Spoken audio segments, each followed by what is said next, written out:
Good afternoon, everybody, and welcome to this special event. This is the IOE professorial lectures.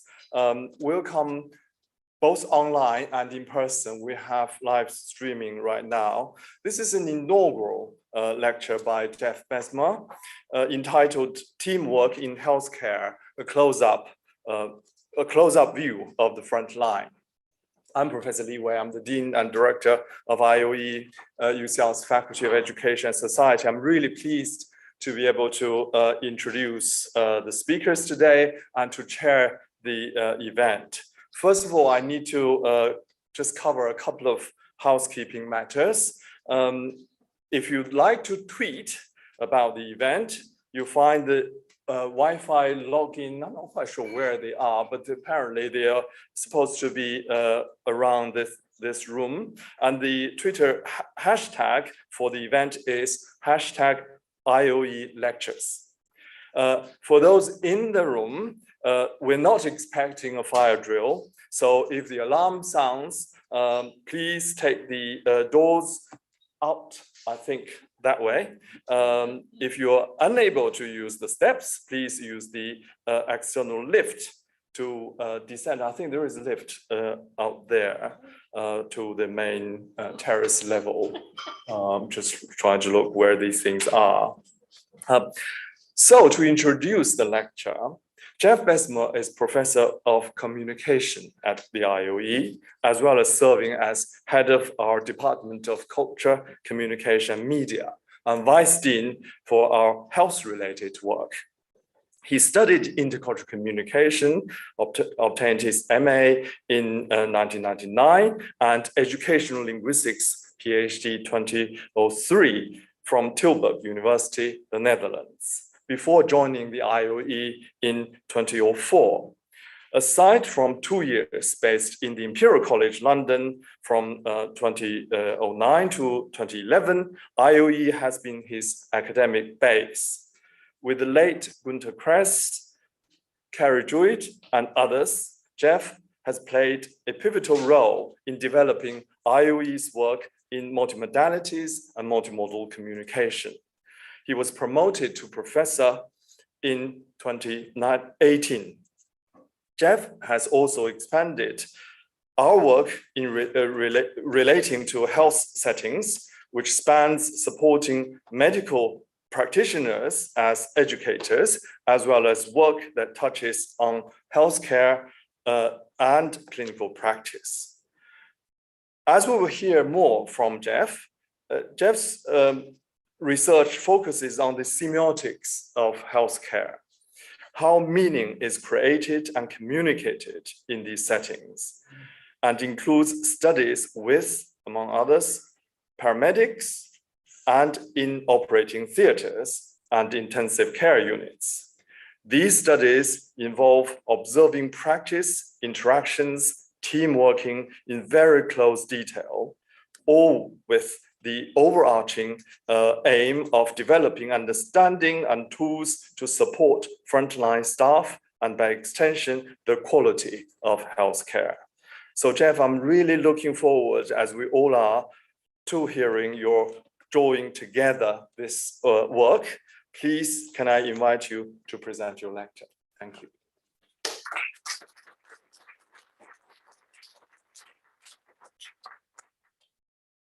Thank you very much, Li Wei.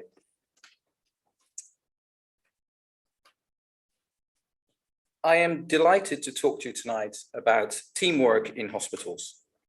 Anyone who has ever been a patient in hospital or supported family or friends going into hospital will know that hospital care involves many different people with many different roles and responsibilities. That means that the quality and outcomes of hospital care are always contingent on successful collaboration and communication between health professionals. If we want to optimize care, we need to understand interprofessional teamwork. That is what I set out to do in the past 13 years.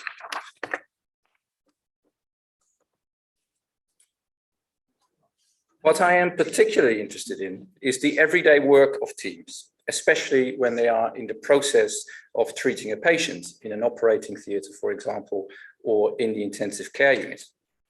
I'm not trying to measure how well or badly a team or individual performs. I'm trying to identify the means and mechanisms that health professionals have developed to make sense of and deal with the challenges they experience in their day-to-day work. You may be familiar with some of those challenges already. Frontline staff from the UK's National Health Service or other health services around the world may have told you about the effects of being understaffed, a regulation that demands too much time or that is impossible to comply with, an issue with the design of the room, complications that could have been prevented had crucial information been passed on to the right people at the right time, challenges related to a lack of effective support, assistance, and supervision, or a lack of adequate tools and resources. And then there's the emotional toll of working under these challenging circumstances. Of course, the pandemic put further unprecedented pressure on teams. To understand these challenges and the strategies that staff develop to mitigate them, I operate like an ethnographer. I spend time observing how teams work and under what conditions. I listen to their concerns and I read the documents that regulate and guide their practice. Here you can see me doing field work in the operating theatres of a large teaching hospital in London back in 2009, when I had just started my first research project in a clinical setting. Whenever possible, I bring a video recorder into my research sites. Video does not record everything and needs to be very carefully managed. One needs to consider privacy and litigation and be clear about who can access the recordings and for what purposes. It is difficult to get approval for this type of research in the UK, not least because the forms we need to complete are not designed for this type of research. Indeed, there are barriers that have yet to be removed to ensure that healthcare can benefit from the social research that draws on direct observations of teamwork. So there is an important ethical dimension to video, and it cannot be used unless teams are comfortable being filmed. But it is a lot more reliable and more detailed than memories or notes taken on the spot. It can be replayed over and over again to reconstruct a chain of events, and it provides a relatively objective starting point for collective sense-making and reflection. When I talk about video, people often ask me about the so-called Hawthorne Effect, the idea that people will behave differently if they know they're being watched. I can't dispute the fact that people manage the impressions they give of themselves when they are in the presence of others, as Irving Goffman puts it. But people working in teams are, by definition, always in the presence of others. And I have no reason to assume that they behave at their best simply because they know that a camera is running.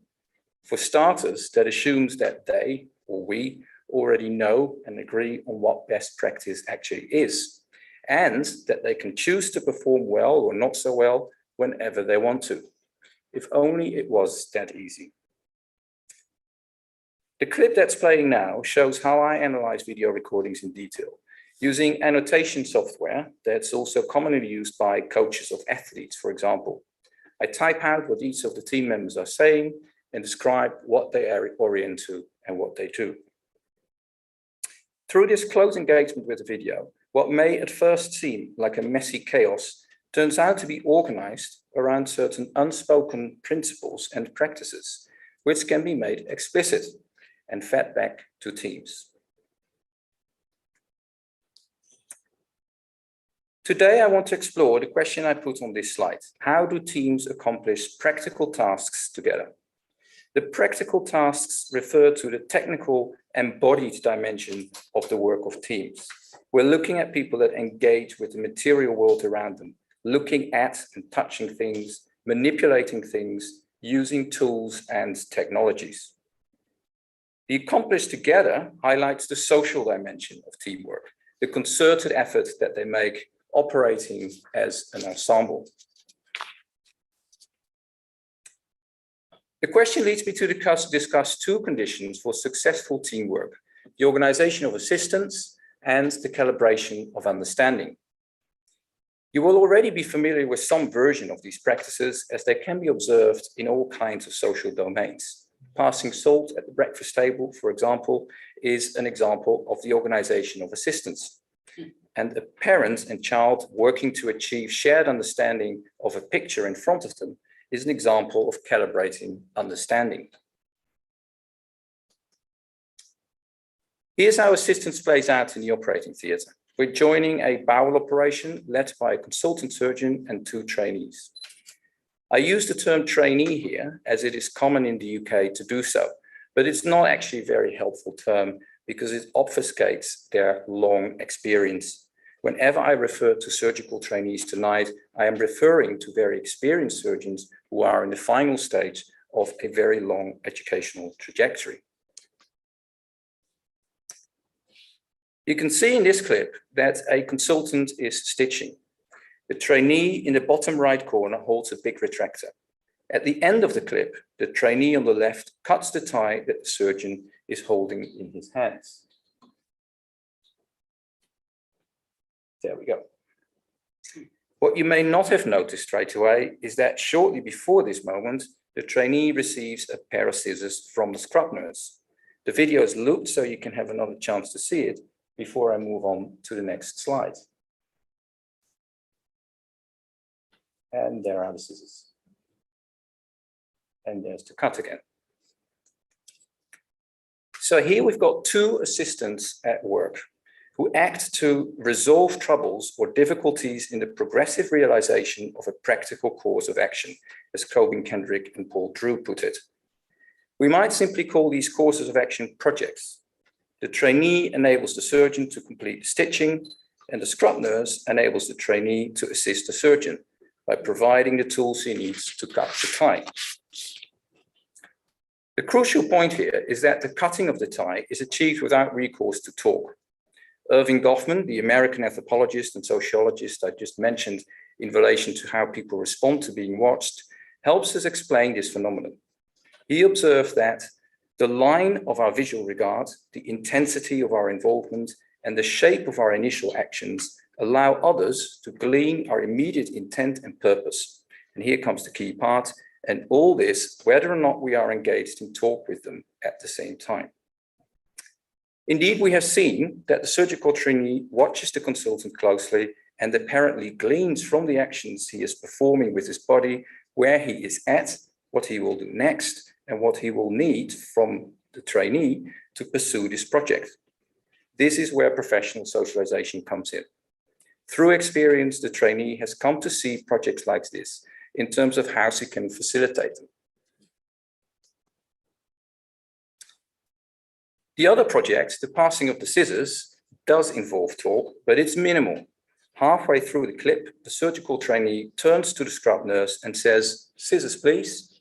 You didn't hear that, as I didn't play the audio, but it's the only bit of talk that was designed to mobilize assistance in this clip. The consultant and the other trainee are talking, but they are talking about the management of beds for post-operative care. That simple phrase, "Scissors, please," constitutes a request for assistance. The trainee actively mobilizes help here. She recruits someone to provide the tools he needs. But the phrase "scissors, please" does not provide all the information the nurse needs to be able to respond to the request. It doesn't specify, for example, which of the many different types of scissors that are laid out on the instrument trolley the trainee needs. And that's typical. To mobilize assistance, team members often use generic phrases that merely represent the tip of the iceberg, as it were. It assumes that the team members whose assistance is being enlisted can work out exactly what is needed by recognizing the project that gives rise to the request. Indeed, for the scrub nurse, the phrase "scissors, please" stands for an entire project. Once he has assessed what type of scissors are needed, she needs to identify the right scissors on the instrument trolley, pick it up, hand it over at the right time, at a moment when the trainee has made herself available to receive the scissors, and in a way that the trainee can easily and safely slide her fingers into the scissors. That ability to assess in this way is contingent on prior experience. I should add that surgeons often have idiosyncratic specific preferences when it comes to the use of instruments, and they like those around them to learn those preferences quickly. So the same shorthand phrase can stand for something quite different depending on which surgeon is making the request.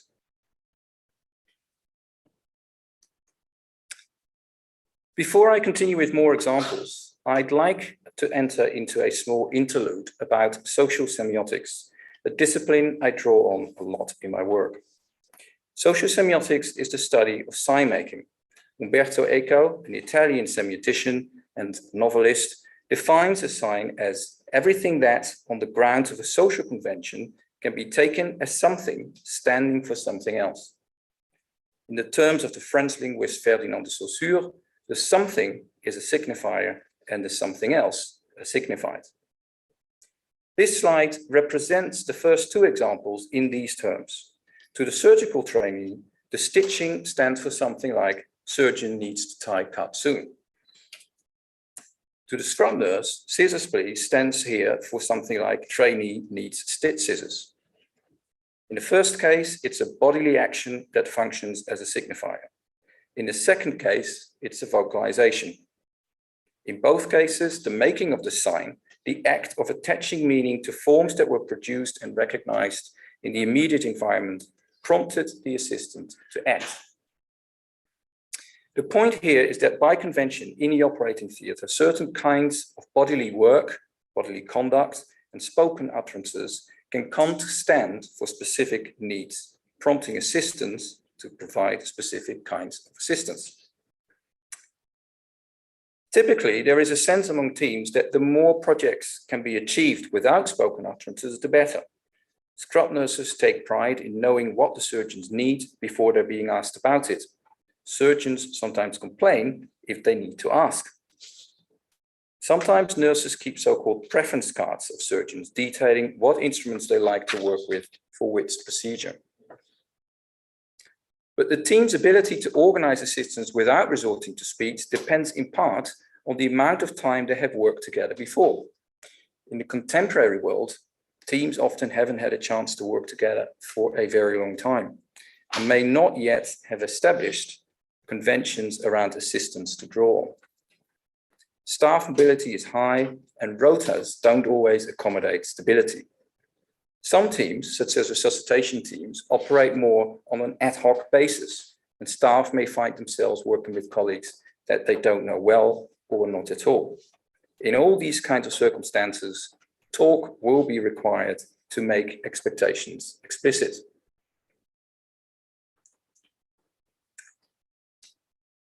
Let's now move to the intensive care units to explore some more examples of the mobilization of assistance.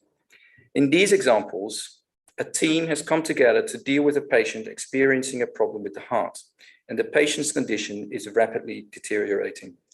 In the illustration on this slide, you can see a doctor in the middle giving chest compressions. Compared to the elective surgery we just looked at, in this emergency situation, we can see a larger team at work, and they move about a lot more. They are also under a different kind of pressure, as there is an acute risk of the patient dying. In this context, assistance is typically mobilized with a question. For example, the doctors that lead these efforts often use questions such as the one on this slide. Can you get a laryngoscope? Are you happy to bag? Do you want to do chest compression? These questions specify a project and they address a particular team member. The you is then identified through gaze and perhaps a pointing finger. Anesthetists also often use questions, but these questions often do not address anyone in particular. They are recruiting help from among the team. Can someone listen to the chest, please? Can I have a bougie, please? They may scan the room for candidate helpers and try to establish eye contact with whoever appears to be available. But they are not always in a position to look up. Unlike the team leader, they are also not in a good position to assess who is best placed to provide the assistance. I should note that grammatically, these examples are questions or interrogatives, but they are closed up with a falling intonation. They are not actually open for negotiation. Can someone listen to the chest, please? Can you get a laryngoscope? Team members sometimes also use declaratives, specifying what they need rather than the action that addresses their need. For example, an anesthetist might say, I need a laryngoscope, again, without addressing anyone in particular. Imperatives are also used. They include phrases like continued chest compression, adrenaline, guys. Contrary to what you might expect, the teams I observe do not actually often use the imperative form. Assistance mobilized by these teams in either of these ways was usually successful. Team members processed the requests and provided the help that was requested. This is significant as it has been suggested that imperatives are more effective in these kinds of emergencies than questions like, can you get a laryngoscope, which may appear less forceful. When teams do encounter troubles with the mobilization of assistants, it is usually to do with the challenge of getting the attention of a candidate actor, when in fact everyone is already very busy working on other projects. For example, this slide shows how a team was divided up into two different huddles when the team leader makes an important announcement that has an immediate effect and an immediate bearing on what the nurses are doing on the left-hand side of this slide. Yet as the nurses are engrossed in their own projects, they have difficulty processing the announcement. When they turn around to seek confirmation of their understanding, the team leader has already turned her eye back on the anesthetist next to her. It is the junior doctor in the middle who then steps in to repeat the team leader's message.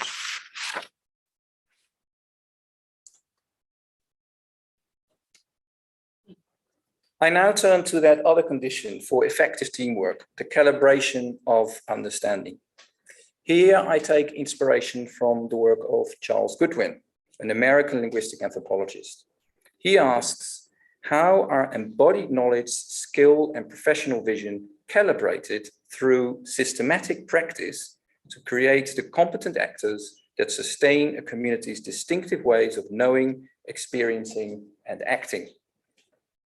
Goodwin invites us to look closely at teams and identify how they develop and sustain a shared way of understanding and doing things. So we are going to return to the operating theatre and explore how surgical teams arrive at and acknowledge shared understandings of the patient's body, and how these shared understandings become the basis for decision-making during an operation.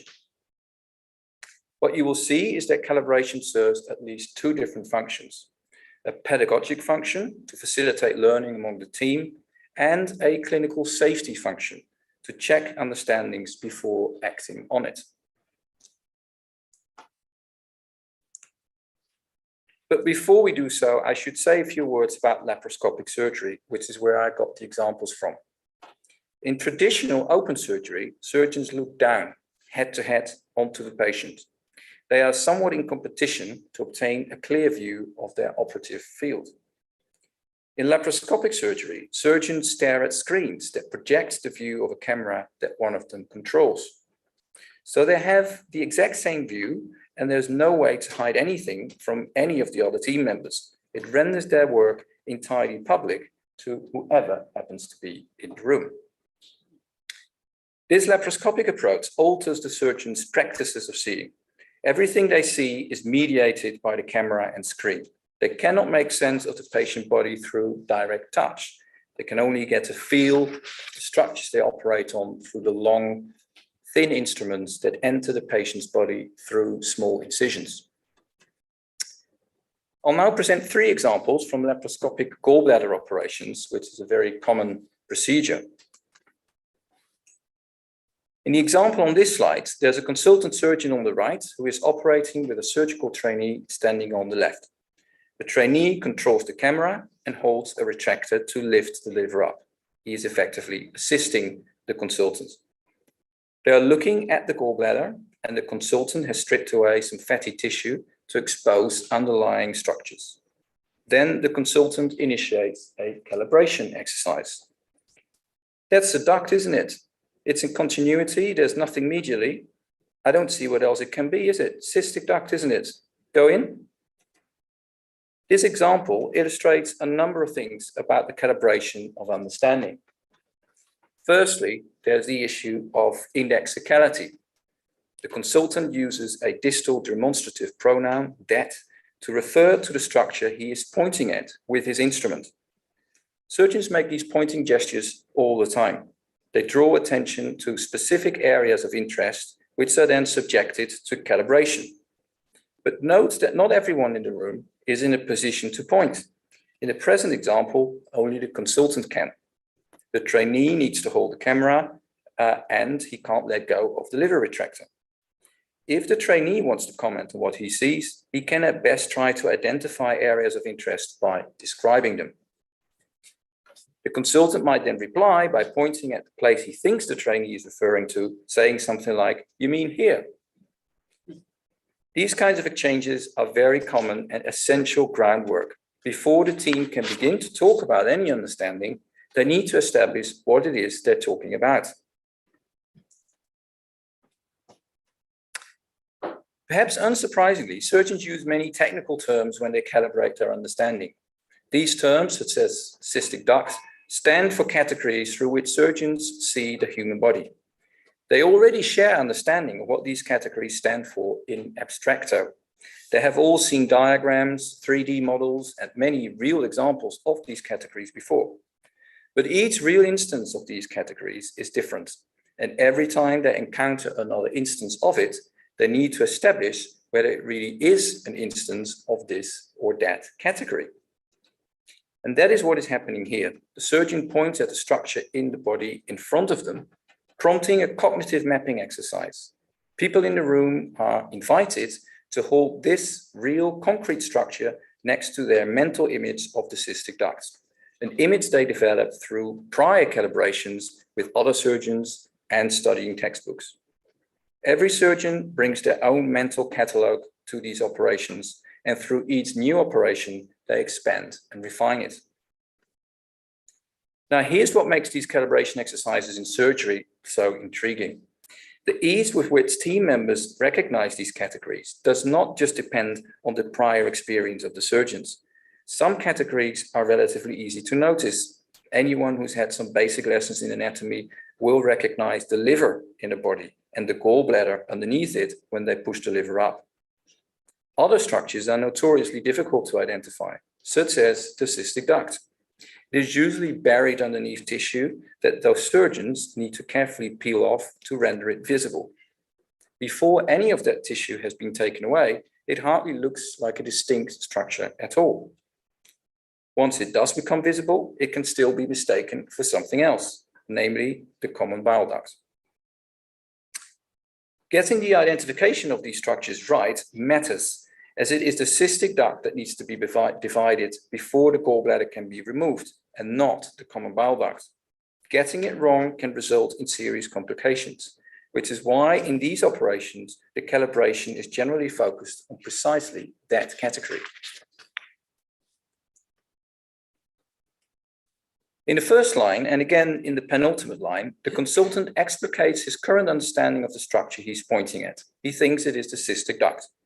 In the lines in between, he presents the evidence for this interpretation in terms of the position of the structures relative to its surrounding structures. So he recognizes and explicates a pattern of what we might call corporeal forms, which to him and other surgeons have come to stand for cystic duct. We might say that consultant is making meaning, sharing his thoughts and encouraging others in the team to do the same so that they can effectively compare notes. But the consultant also expresses some reservation. A thread of doubt remains, as his "isn't it" suggests. And that too is very common. Surgeons develop hypotheses about what they see, initially marking high levels of uncertainty. That might be the cystic duct, and eventually expressing high levels of certainty. That's definitely the artery. To gain more certainty, in this example, the consultant asks the trainee to change the camera position. This reminds us of the fact that all evidence for a hypothesis about what they see is not always visible from one camera position. The team needs to constantly work together to render relevant areas visible. Here's a quote from an American surgeon talking about his experience of participating in the calibration of understanding of the cystic duct during gallbladder removal operations. Let me read it out for you. Then, to be absolutely sure we were looking at the gallbladder duct and not the main bile duct, I stripped away some more of the surrounding tissue. The attending and I stopped at this point, as we always do, and discussed the anatomy. The attending is the US equivalent of the consultant in the UK. The neck of the gallbladder led straight into the tube we were eyeing, so it had to be the right duct. We had exposed a good length of it without a sign of the main bile duct. Everything looked perfect, we agreed. Go for it, the attending said. Like me, Gawande highlights the social cognitive dimension of calibration. They're making sense of the anatomy together. They are thinking together. He suggests the same anatomical forms to look out for to establish whether one is looking at the cystic duct. He also highlights the fact that the division of this structure involves the explicit approval of the consultant. This safety procedure still does not guarantee that teams get the interpretation of the structure right, as Gawande goes on to tell in his book titled Complications, a Surgeon's Notes on an Imperfect Science. Surgical work is also semiotic work. The human body does not speak for itself. In my next example, it is the trainee who is operating under the supervision of a consultant, just as in Gawande's example. At some point in this operation, the consultant says, "I think you're probably fine there now, Michael. I'd just take it all." What he means is that he is satisfied that the structures the trainee has exposed are indeed the cystic duct and the cystic artery, and that it is therefore safe to now divide them. Note that it is the trainee who is holding the metaphorical scalpel here, but it is the consultant who makes the call. In the 12 gallbladder removal operations that I have observed in one teaching hospital in London, this was the default approach. The consultant initiates episodes of joint sense-making. The consultant does afford the trainee a degree of autonomy by framing his understanding of the anatomy as his personal view.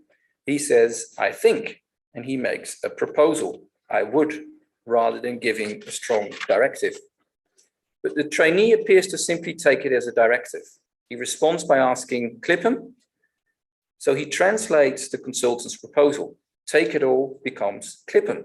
And he asks the consultant to confirm that reading of his proposal, which he does. So agreement has been reached and explicitly stated.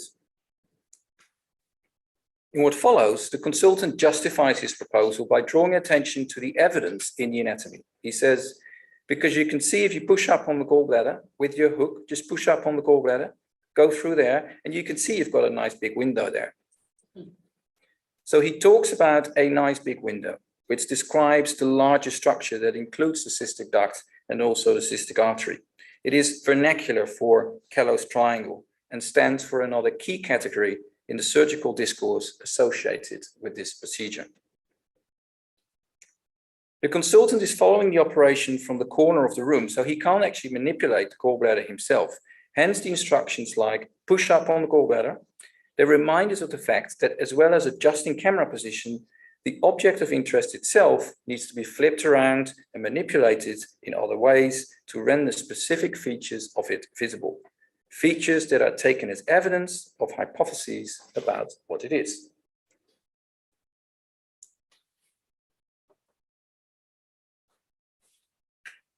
My final example illustrates the calibration of understanding between two trainees without a consultant co-present. Here it is the operating trainee who makes the call. It usually takes at least 15 minutes or so of careful dissection to obtain that nice big window that the consultant in the previous example talks about. That is achieved here with a single maneuver. Not so much because this trainee is better at the job than the previous one, but because the anatomy in this patient happens to manifest itself so clearly. As soon as that window appears, the trainee says, "There you go," noting this achievement, which seems to come as a bit of a surprise himself. The other trainee responds with a brief, "Nice." Whatever that exactly means, it expresses affirmation. They're in agreement about something. The trainee then starts making gentle sweeping movements with the tip of his instrument along the sides of the window to evidence that it is entirely free and that there's nothing else behind. And while he makes that gesture, he says, "Agreed." By doing so, he asks his fellow trainee to commit to the shared understanding that they're eyeing the right structures and that it's safe to divide them now. The other trainee then simply expresses his agreement by saying, "Yes." So very few words are spoken in this example, and hardly anything is made explicit through speech. But the words that are spoken do something really important. They confirm a commitment to a shared understanding. In as much as we can say that this understanding is made explicit, we'd have to give the credits of that achievement to the gesture that the operating surgeon uses to trace the shape of the structures. That concludes my examples. Now let me try to summarize what we've seen. The bullet points on this slide describe three fundamental features of teamwork that the examples I presented have illustrated. The first feature revolves around regularity. Professional communities and local teams develop social conventions, routine ways of doing things and seeing things together. We have seen how this enables team members to anticipate what others are likely to do next and to communicate a lot with a few words. We have also seen how surgeons across the Atlantic seem to be following very similar calibration procedures to minimize the risk of misidentifying crucial anatomical structures. The second feature highlights that teams always operate under varying levels of uncertainty and unpredictability.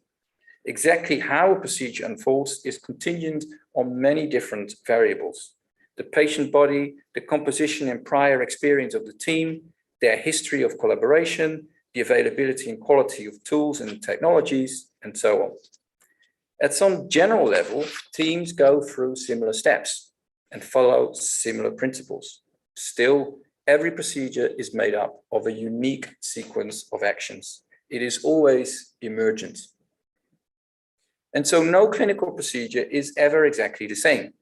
Their successful accomplishment always demands creativity and improvisation, finding ways to make things work under the unique specific circumstances of the situation. Which means that with every new engagement, learning happens, not just among the trainee, but among even the most experienced members of the team. And this is where I believe the value of qualitative research of the kind I discussed tonight lies. Any intervention in the delivery of healthcare, every effort to improve healthcare, ought to recognize each of these three features. Without attention to either of them, the intervention is unlikely to succeed. Healthcare should not be assessed on the basis of outcomes alone, and the processes that produce the outcomes are too complex to reduce to a handful of global rating skills. The devil is in the detail, and that is where the video comes in. And so I'd like to make a plea for the creation of a NHS video observatory to systematically gather, curate, and share video evidence of instances of actual healthcare practice, and to enable all relevant research disciplines to analyze the footage and work with the health professions to explore how their day-to-day work can be alleviated.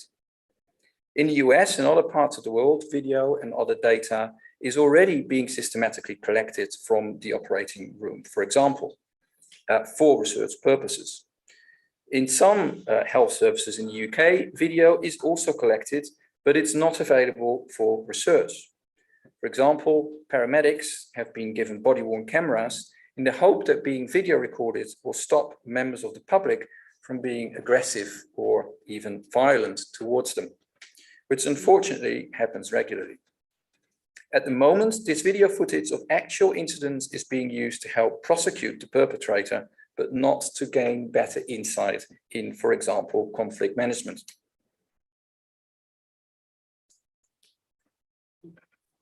When health professionals talk about teamwork, they often talk about coordination, monitoring, situation awareness, and leadership.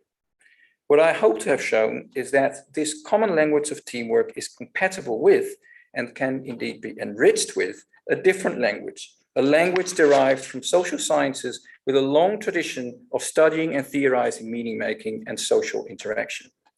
I believe that healthcare can advance discussions about teamwork if it was to adopt notions like the organization of assistance, the calibration of understanding, the making of signs, inextricality, hedging, and so on. They all draw attention to distinct aspects of teamwork. They constitute distinct examples of real-world challenges and practical bespoke solutions designed to address them, all of which are worthy of close scrutiny and reflection. Which is why I try to inject these terms and these categories into the reflexive discourse of the healthcare community. With Günter Kress, I believe that there is merit in adopting this social semiotic perspective. He argued that we need a theory that deals with meaning in all its appearances, in all social occasions, and in all cultural sites. This resonates with me as my first degree was actually in applied linguistics. This discipline has a long tradition of analyzing healthcare, but it has focused on what health professionals do with language, especially in conversations with patients. What the examples I discussed tonight have shown is that it is quite impossible to reflect on language use in healthcare in isolation. When health professionals engage in practical teamwork, in as much as they talk at all, it is entirely entwined with their bodily conduct, the shape that their objects that they're working on take on, the tools they use, and so on.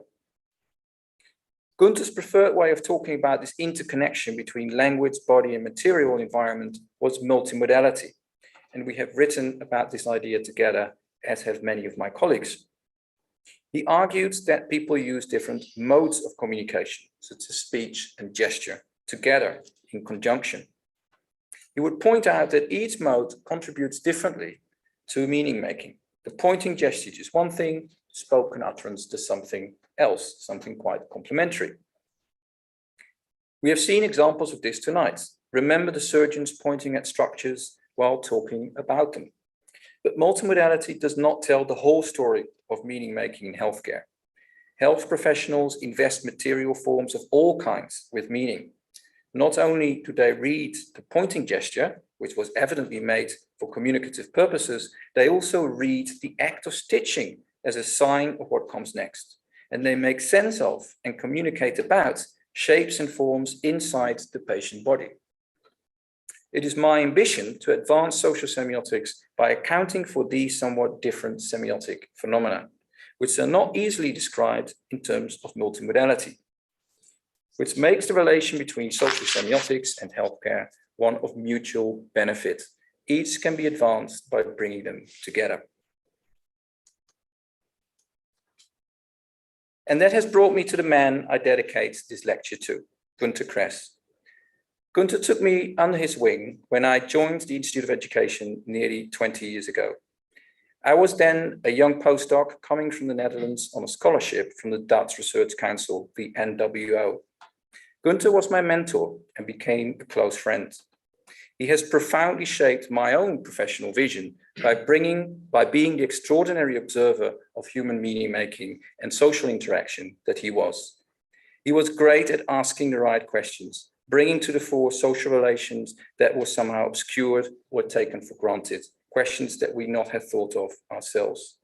And that asking the right question is, I believe, what makes a great academic. Claude Lévi-Strauss, a French scholar, noted that the scientist is not the one who provides the right answers, it's the one who asks the right questions. I am immensely grateful for the questions that Günter has left behind, which will occupy me for some time to come. And I am proud to be wearing his professorial gown today in his honor. Thank you, Jill, for making that possible. I should also acknowledge the funders that have supported the research that I have talked about tonight. They include the London Deanery, the Economic and Social Research Council, and the Wellcome Trust. And of course, I'm also grateful to the teams I have observed over the years and who featured in tonight's talk. Then there are all those other people that have played an important role in my journey that led to this day. Firstly, I am indebted to my other mentors, and I'm so pleased that two of them will be speaking in a moment. They have all been incredible sources of inspiration, encouragement, and generous support. Ben Rampton showed me how to build convincing arguments from observations of seemingly small details in people's talk. The late Jan Blommaert taught me how to look beyond those direct observations and consider the invisible and the inaudible forces at play. Kerry Jewett showed me how to advance and innovate a field of knowledge and how to manage a research project effectively.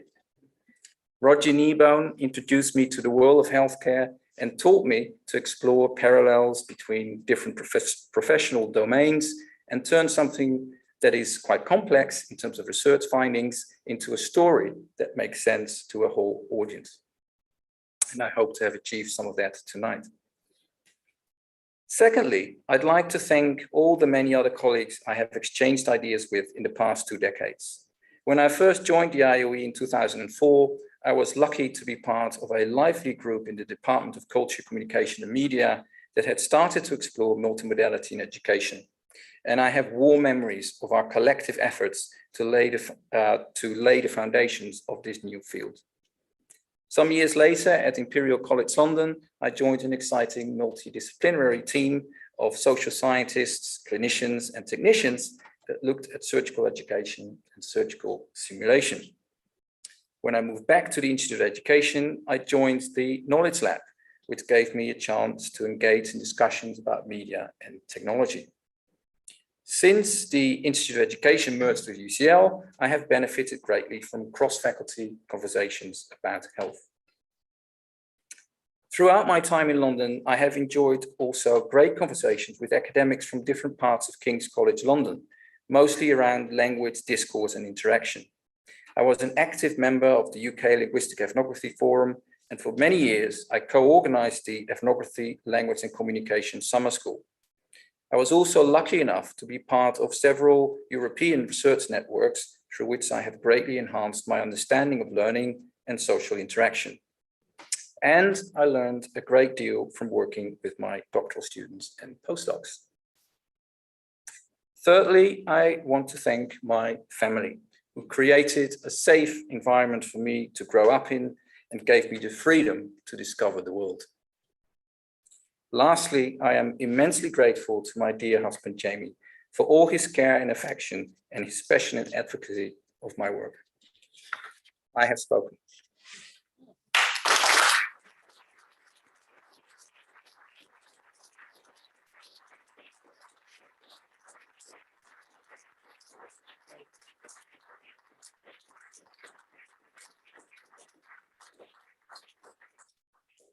Thank you so much, Jeff, for that fascinating linguistic, ethnographic, and social semiotic dissection of interactions in the operating theater. I think that the majority of people are not aware of what's happening in the operating theater. I hope at least the patients are not aware of what's happening. So it is really fascinating to see and hear and watch some of the details and your analysis of that. It's a wonderful example of the kind of innovative and interdisciplinary work that is happening in the IOE and across UCL. I think we are in this wonderful environment for this kind of research.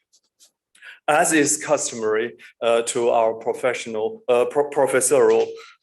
lectures, we are now going to hear a brief response, but less customary and very special on this occasion. We're going to have two respondents, Professor Kerry Jewett and Professor Roger Kneebone.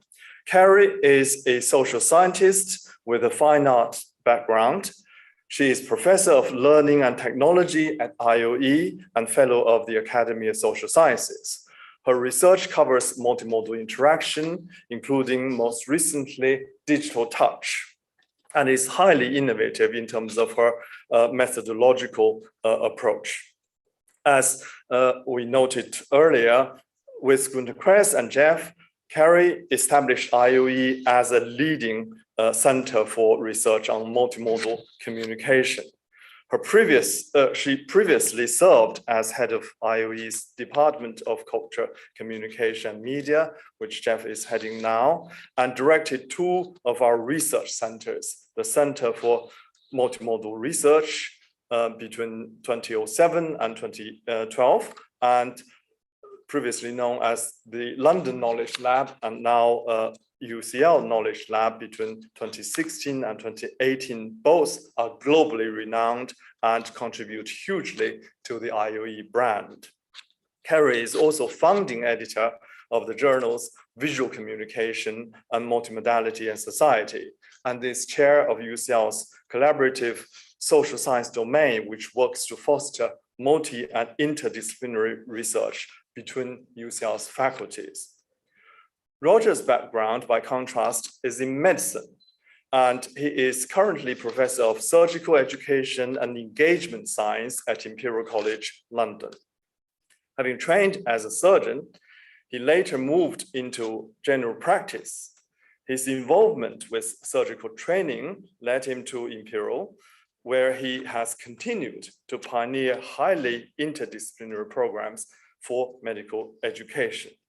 His research has focused on the use of stimulation in medical training and, more recently, public engagement, as well as awards for his teaching and engagement. In 2019, Roger was elected Professor of Anatomy at the Royal Academy of Arts, the 14th to hold this post since William Hunter at the establishment of the Royal Academy in 1768. Carrie and Roger, really grateful for you to be here. I think Roger first, over to you.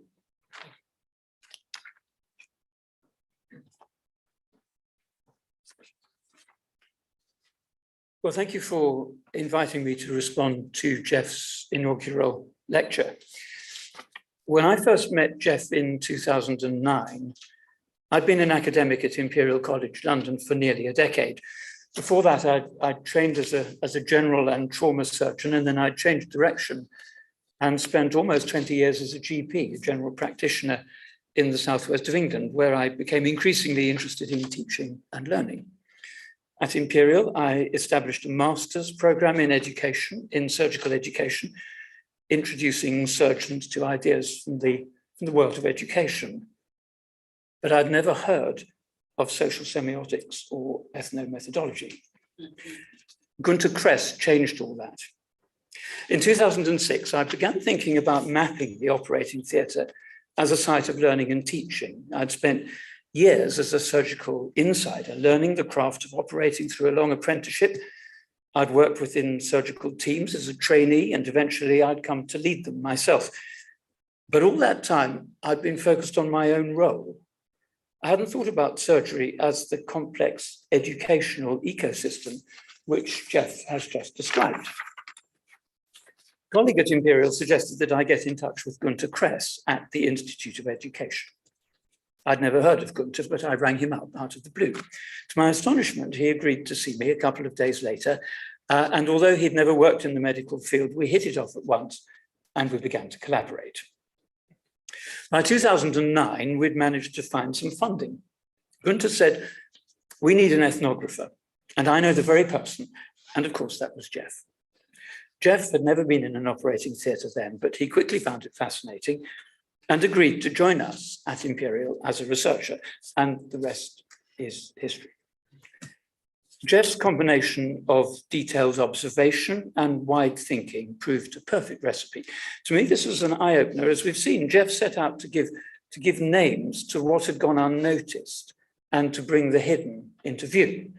He disclosed things that were there all the time, but which surgical insiders like me had either never seen or had stopped noticing. Jeff looked through his microscope, as we've heard, at tiny actions and gestures that go unrecognized, but often carry crucial meaning. and he pulled them together to tell a story. So as a surgeon, your focus is on your patient on the operating table and the role that you play in each procedure.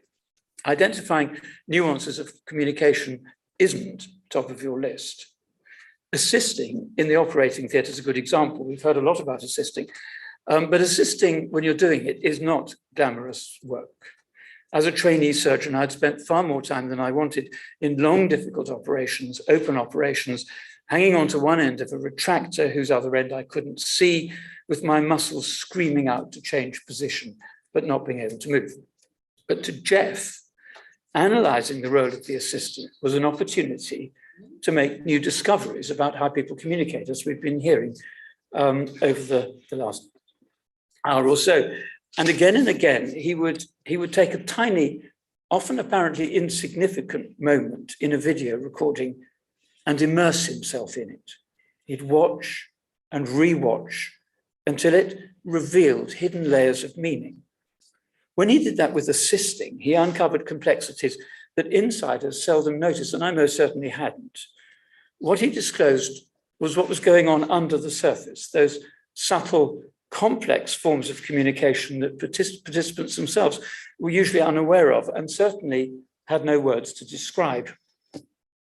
So as we've seen, Jeff soon expanded his scope to examine other areas of clinical practice, such as emergency care in the intensive care unit. And I think this has huge power in reframing how we think about clinical practice and education and bringing those worlds of education and medicine closer together. Since that work in the operating theatre, of course, Jeff's career has gone from strength to strength, culminating in his chair here at UCL. During this lecture, we've had a fascinating insight into how his ideas have developed over the years and how he's opened new ways of thinking about worlds which insiders so often take for granted, how looking deeply changes what we see. It's fitting that Jeff finished his lecture with an image of Günter Kress, a man whom we both loved and who influenced us both profoundly. Günter gave an address after my own inaugural lecture at Imperial in 2012, and so it's a great privilege to be invited to do the same at Jeff's, 10 years later, almost to the day, and to celebrate all that Jeff has achieved and all that we both owe to Günter. So I can't wait to see what Jeff will do next. Thank you.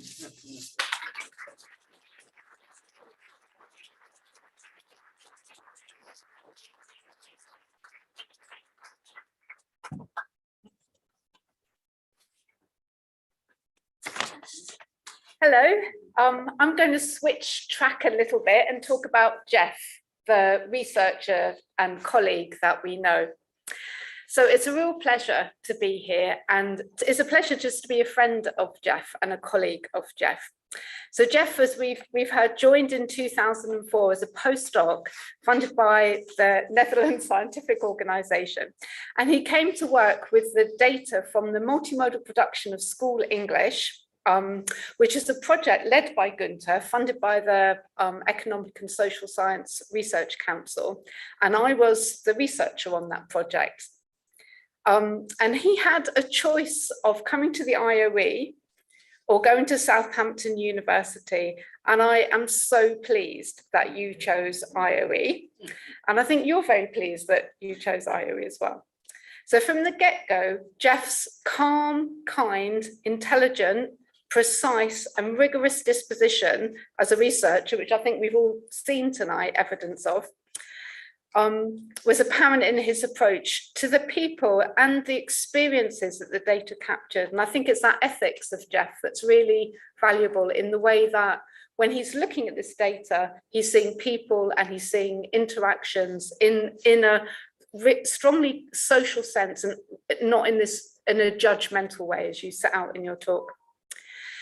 And I remember me and Günter being really excited at you coming to join the IOE and really excited at the ways that Jeff brought new life and understanding to the project data that in the same way that Roger's talked about, we'd been looking at for some time, and you made it new again. So as Jeff Jeff's lecture this evening's evidence, he's got a great kind of multimodal feel for the world and for how people communicate and interact. And that's a great thing to have. So Jeff went on to collaborate with Günther on a number of multimodal projects, including what I think now is a really seminal project for many of us here and around internationally, which is the Gains and Losses project. And that project interrogated changes in textbook design over a 75-year period. And together they questioned the design and principles of composition of present and future roles and forms of writing and explored their implications for learning. And I think that work, you can see that work in a sense sitting behind what Jeff shared with us tonight. And very sadly for me, in 2009, Jeff briefly left the IOE for Imperial, although he continued to work with Günther together with Roger, as we've heard, and colleagues, and they began to work on expanding the reach of multimodality to the domain of health communication and education, which is such an important contribution. But luckily for me, and for the IOE, a few years later, Jeff returned as Deputy Director of MODE, which was a large ESRC project, which enabled us and Günther to work together again. And Jeff's continued to develop work, his work on multimodal communication in the surgical operating theatre, as we've seen tonight, more broadly. And I asked Jeff's collaborator, Professor Rick Edemer, who specialises in team-based practice and learning in healthcare at King's College London, to just share a few words with us about Jeff as a scholar, because he can't be here tonight, he's in Australia.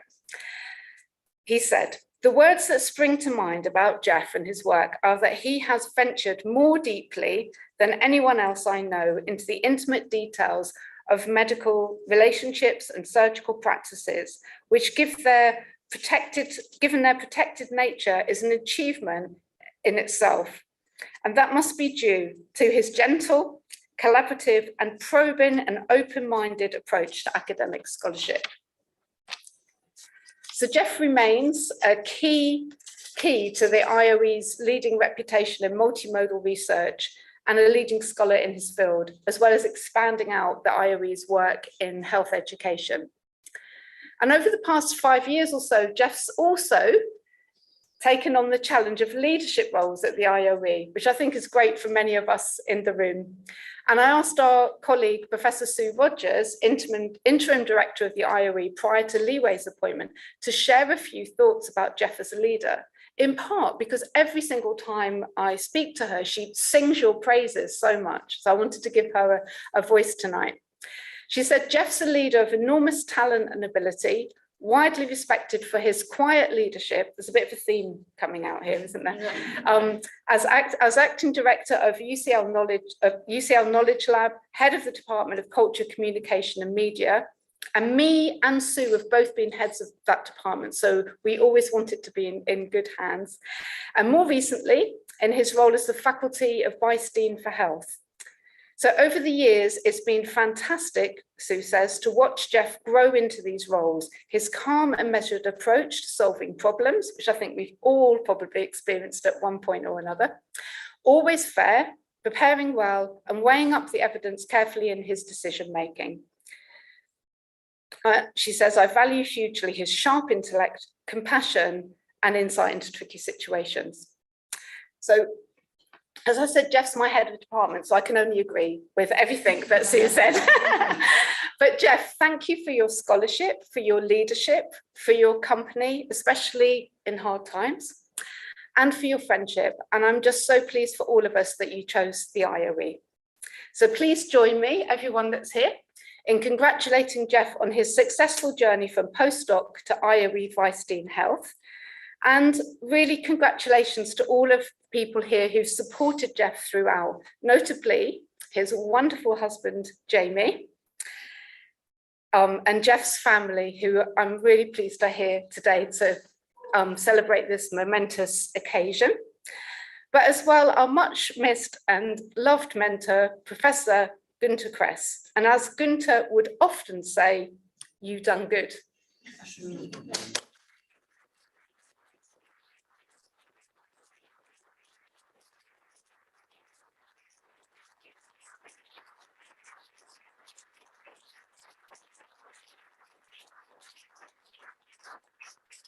Thank you, Roger. Thank you, Carrie, for those remarks. And thank you again, Jeff, for that stimulating talk. Wonderful to hear your work, and congratulations on your achievement. I want to thank Emma, Francis, and the entire IOE comms team for organizing today's event. That sadly is the end of our formal proceedings. We have lots of professorial and other lectures. Please keep an eye on the listing on our IOE website. We have to say goodbye to those who are listening to this lecture online. Thank you very much for being here. And for those who are here in person, please continue the conversation with Jeff and others over a drink. Thank you.